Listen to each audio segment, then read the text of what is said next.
Қайырлы күн достар, менің каналыма лайк басып, тіркеліп және қоңырау түймесін басуды ұмытпаңыздар. Бүгін сіздермен үй жағдайында жасалатын небәрі 3 ғана ингредиенттен тұратын домашний сыр жасайтын боламыз. Қалай жасалу керек екенін толық білгіңіз келсе, видеоны аяғына дейін қараңыздар.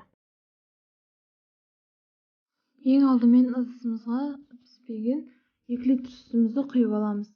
Оның астын қайнағанша өте қатты газге қоятын боламыз. Менің үйдің сүті, сіздер қалада тұратын болсаңыздар 3%-ден жоғары сүтті пайдалансаңыздар болады. Енді кезекте сүтіміз қайнайынша қоспамызды дайындаймыз. 4 жұмыртқаға 4 ас қасық 20% қаймақты біріктіріп араластырамыз.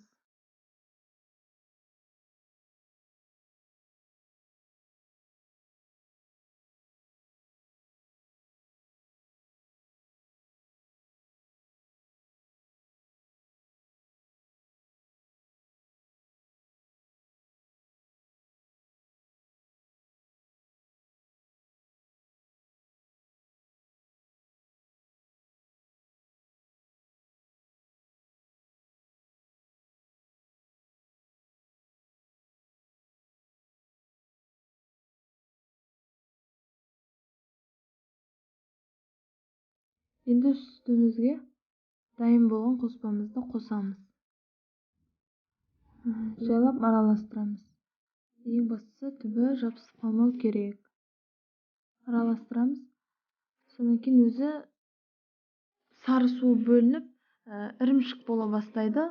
Сол кезде отымызды ең жай несіне қоямыз.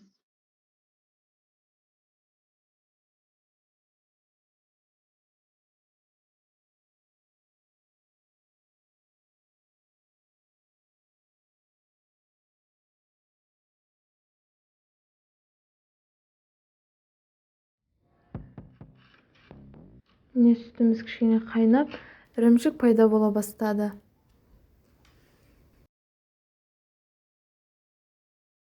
Енді сидаға марлымызды қойып, үстіне ірімшігімізді саламыз.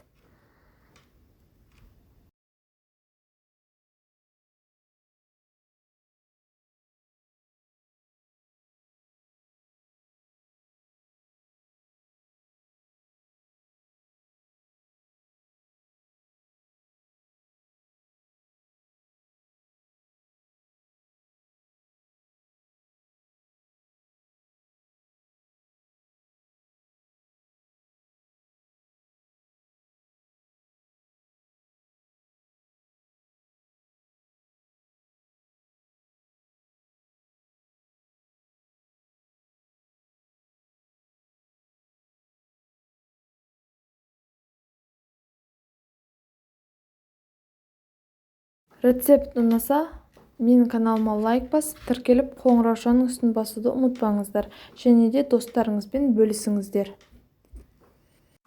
Ірімшіктің үстінен қасықпен басып, сарсуынан бөлеміз. Ірімшігіміз міне дайын. Үстіне 2 литр банка қойып, минимум 5 сағат немесе 1 түн қоямыз. Осылай біздің үй жағдайындағы ірімшігіміз дайын болады. Қызықшы каналдың дамуына үлес қосып, өз достарыңызбен бөлісуді ұмытпаңыздар. Сіздермен болған Меруерт.